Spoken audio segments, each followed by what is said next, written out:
video sponsored by Meeple Movers. No minimum order, no subscriptions. Free shipping on every item, every day. At meeplemovers.com. Hello and welcome to Brian's Guide Game. I'm Brian, and today I've got a game called Bloomtown. Bloomtown is a 2 to 4 player tile placement game by Asger Granderud and Daniel Peterson and published by Sidekick Games. In this game, players are building towns by placing shops, parks, and other buildings to attract new residents. On a turn, you place a tile on your board, score points, and draw a new tile from the market. The location on the town board dictates which tile you take from those available. Each building type scores differently. Offices score in horizontal lines while subways score diagonally. Parks are best close to each other while shops and houses score based on their neighbors. Players take turns building their towns until a certain number of stacks are gone, depending on the number of players. And then final scoring occurs. Each player gets to score a single building type one last time. However, you can only score one of the 2 tile types left in your hand. So let's check it out, and I'll show you how community scoring works, how the parks score, and what blooming squares do in Bloomtown. To set up, give each player their player board, and also place the market board in the center of the table. Then you remove tiles from the game depending on the number of players. We're playing a 2-player game, so we removed 6 tiles of each building type. Note that don't remove 2 duplicate buildings in the case of the purple buildings and some others. Then give each player 2 random tiles. Then take these community tiles and shuffle them in with the rest of the tiles.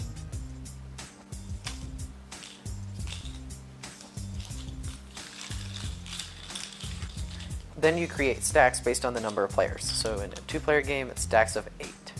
Notice that this is the steps to set up, so it tells you how many to remove, and then over here, 2, 8 stack, 11, 13.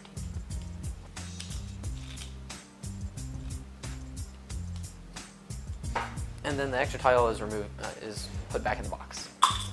Give each player 1 bonus token.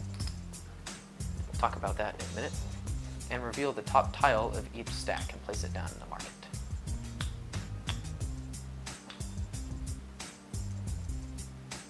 If you reveal a community tile, then you move it up to the top under the community area of what type it is.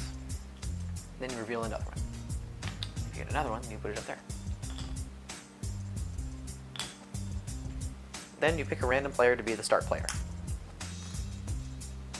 You are now ready to begin. So, on your turn, you first place a building like so, and then you score it.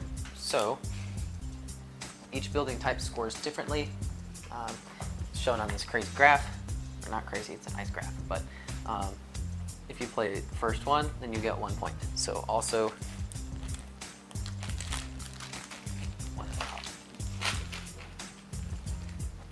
Alright, put those down.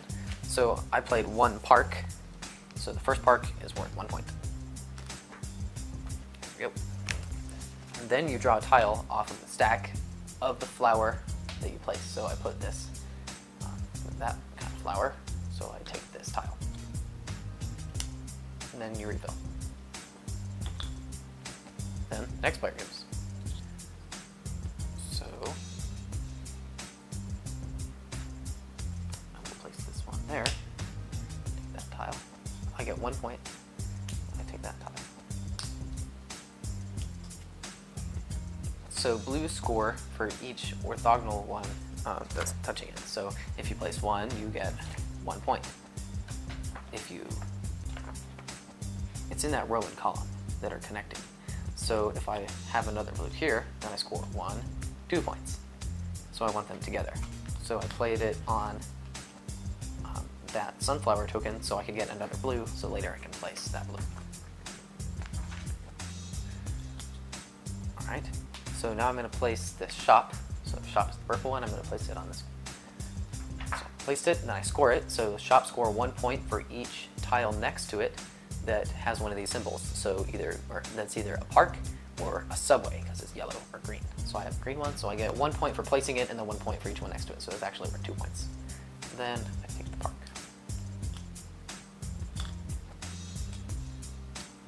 Okay. I actually place this here.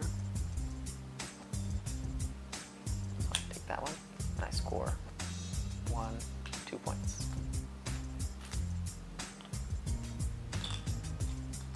Alright, so on your turn you can also choose to flip this over. So what this does is that you can flip it over to either take another turn immediately after that one, to double the score of one of the tiles you place. So I'm going to place this park, and if I place it here, then I could double it and score 6 points instead of the usual 3. Or you could use it to trigger one of the community scorings, and I'll talk about that in a little bit.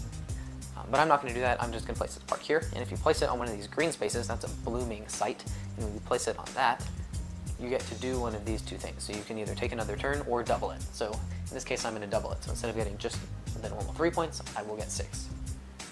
So I'm going to trick this in. No, I have 9. And I placed it on that one.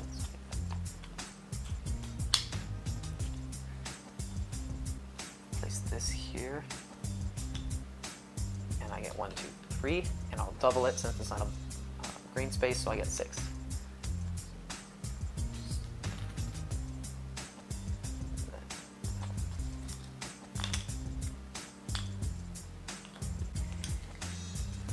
Alright, so now I'm going to place this home on this leaf. So, homes are the red buildings, and they get score 1 point for placing it, and then 1 per neighbor, which is adjacent, orthogonally adjacent, that is unique. So, I have a purple and a green, so that's different, so I get 1, 2, 3 points. Place it on a leaf, so I get this leaf token. Alright, so that's a community tile. So if you pull a community tile during the game, you put it up top. Once there's 2 of the same community tile, that triggers a score. So then everybody scores all of the shops that they have in play. So this guy has none, so they get 0. And then right here, I have 1, so I get 1 point. Actually, no, I get 2. 1 for having it and 1 for the neighbor. Sorry. So that was kind of unfortunate, it coming out early, but that's just what happens. So then you flip it over. Then, what I meant by flipping this over to trigger a community, you can flip it over, and if there's 1 already up here, you could choose to score it again. So right now, I could flip this over to score parks and make it so we score parks right now, instead of having to wait. And then if you choose to score it using this, then you don't score it when that actual tile comes out. Alright, so play continues, playing buildings, scoring buildings, getting points, drawing tiles until 3 stacks are gone.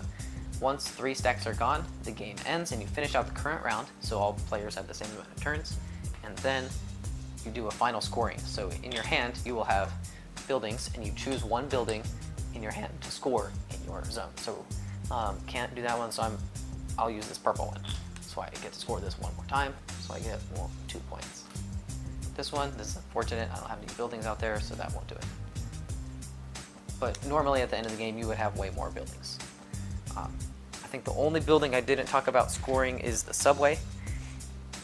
So when you play the subway, it works the same as the offices, and you score 1 point next to it, or 1 point there, and then if you play another one diagonally, then you do 1, 1, and that's 1, 2, 3, so they're connected diagonally. So then, after the final scoring, at the endgame scoring, the player with the most points wins. That's how to play Bloomtown. Okay, got my dad here for parents' opinion. So Dad, what did you think of Bloomtown? I really enjoyed Bloomtown. It was a little bit puzzly, and there's also a little bit of I got to pay attention to what everybody else is doing, but you're still building your own tableau, which I kind of liked. Yeah. I liked the art on it, how it's kind of like half finished, kind of you get a blueprinty look at it. So I like that. So the components, it's a tile laying game, so there's tiles. There's probably about 60-ish tiles. Yeah, I don't know. And then I think each one is different. Like all the subways, each one looks different. And then the offices, they're just a little bit different. And then the homes and the shops, it's super cool. So like that kind of leads us into the artwork. The artwork is kind of, so it's got a white background and then it has the building on it, and it has little stick figure people, and those are cool. And it's just gives you a blueprint, like half finished feel, and I really liked it. It looks super cool. It's a little bit different art style, but it gives you that feeling, like you said, of like building, your town. You're building something out of nothing. It's blooming, out of the ground type of a thing. Yeah, and it goes well with the your board. It fits in and it looks good against the background of your board. So strategy. You want to diversify. You don't want to have just one thing in your town. You want to have a bunch of different ways that you score throughout the game. Yeah, and it takes a couple of games to learn what each one does. Like, I remember your very first game, and I think mine too, we were kind of fighting over the offices because it was like, oh, I'll string a bunch of those together and score big points. But it wasn't until a few games later that it was like, oh, I can score a lot of points with these homes and also the shops, depending on, what's coming out. Because those... Yeah, when they score the second time. Yes, so those build on the ones that are already out. So you kind of want to, pick two and maybe a third that you don't really care too much about, but focus on two. Yeah, that's what we found works well. Easy for kids. Yeah, I mean, they might not win. It's kind of you got to pick the right tile out of the 5 and then choose where to place it, and then make sure that you keep it tiled for the end when you score again at the end. And it's more of just like an optimization thing. Like, they can play it and have fun. It's just that they probably won't win. Yeah, there's no reading involved, so that's not an issue. You place a tile, draw a tile on the matching icon, so that's not too difficult. I mean, like you said, the rules of the game aren't that hard. It's more of the underlying strategy, so it'll be hard for them, to win, to get those combos and things. One thing you didn't mention on strategy was when to use your special action. So there's a couple different things you can do with the strategy token. You can use it like one of the green blooming squares on the board, where you get to take another action or double the points that you just got on that action. Or you can flip it over and score one of the community scoring tiles at the top, and then that can score it early, so you can get more points earlier, and other people don't get them. Or you could score it to stop somebody who's going to score a lot of it later.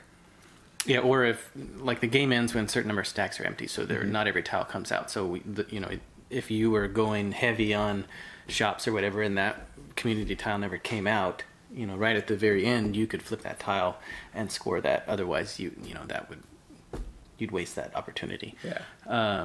So the blooming squares also, those are really nice, especially if you see multiple houses out there or multiple building types that you need, because then you could place something on a blooming square, take another turn, and that way you can start getting the buildings that you really need. And one thing I thought was really kind of cool about the strategy is you score again, but they have to be one of the two that's in your final hand. So that adds to it, like, do I place it down and hope that I'm going to get another one, or do I keep this one in my hand and not grow as big? So there's lots of cool decisions like that really make you think. Yeah. Overall, I had a lot of fun playing Bloomtown. We played it, and then we played it again, and then we were like, well, I didn't do that well that last time, so I'll work on this next time.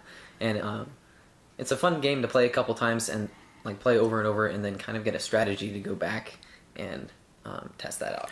Yeah, and it scales really well too. It does.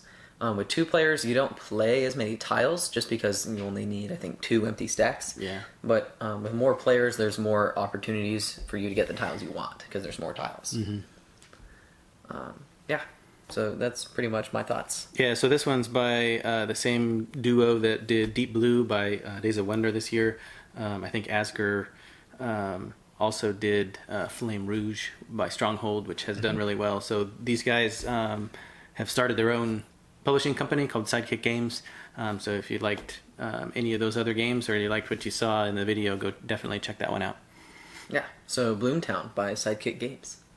Thank you for watching. Brian's Got Game. Please like us on our Facebook page. Send us a tweet at Brian's Got Game. Visit our webpage, briansgotgame.com. Subscribe to our YouTube channel. I'm Brian, this is my dad, and I'll see you next time.